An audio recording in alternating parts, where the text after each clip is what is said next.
Okay, so this is Steve, and I'm here with Therese Brown, who is the current Clerk of Courts, Allen County Courts, and she is running for the 2nd District County Commissioner seat in the primary on Tuesday.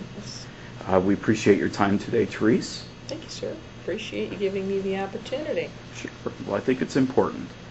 Going to talk a little bit about the race. First, why don't you give us a little bit of background about yourself, qualifications, anything you'd like to share?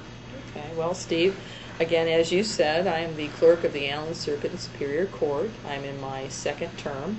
It's a constitutional office, so there are term limits.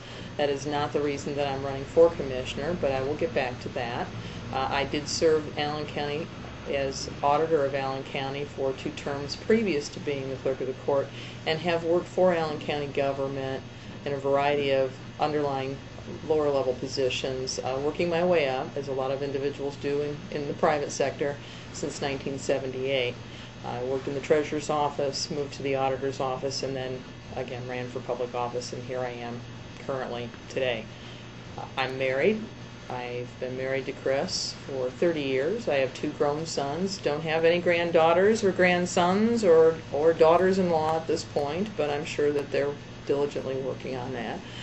I have been a Fort Wayne resident for the majority of my life, all of my adult life. I'm a graduate, 1978 graduate of Bishop Winger High School, and a 2006 graduate of Indiana Wesleyan University.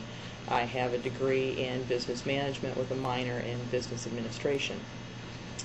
My background runs the gamut by virtue of being in both sides of the government, short of obviously being from the executive standpoint, being on the property taxation side, general government, understanding budgets, understanding property tax relationships, and understanding the court and the court processes. So I think that my background, I've had a lot of interactions, obviously, with a lot of department heads, elected officials, not only within the county itself as its own entity, but also with those units of government that Allen County has a direct relationship with, formerly as auditor in some capacities as well as clerk of the court.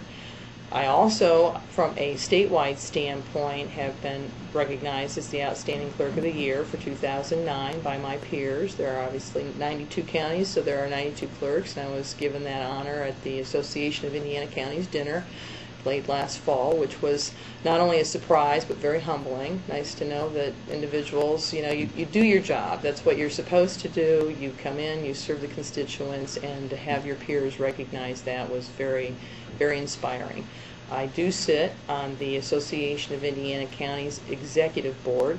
That organization is somewhat of an umbrella organization, not unlike the Association of Cities and Towns, where governmental entities of the county, like in the city standpoint the same way, are partners with each other across the state and have affiliates within that organization. So from a county standpoint, it's clerks, auditors, treasurers, recorders, and we work towards trying to improve and better county government at the state legislative level.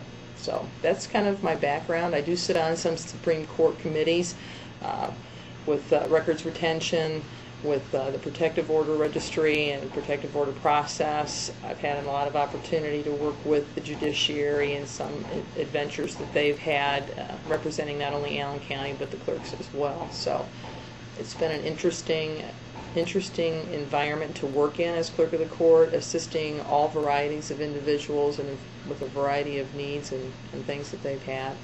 But that's pretty much my background. If I remember correctly, you're also assisting in the going paperless of the courts.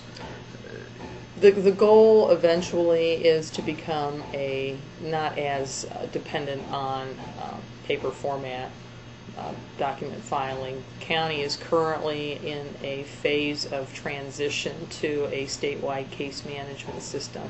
We're hoping that that will take place, if not completely by the end of 2010 for all areas, at least some parts of our court case management system moving towards it.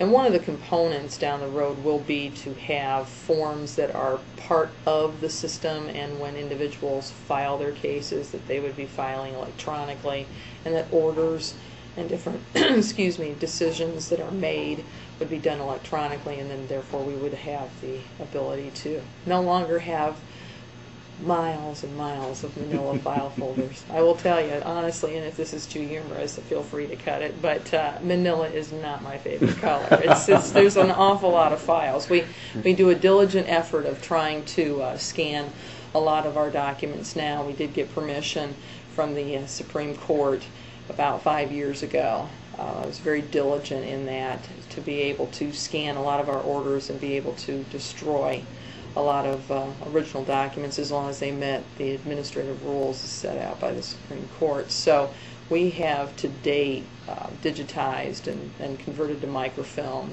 over 7 million records.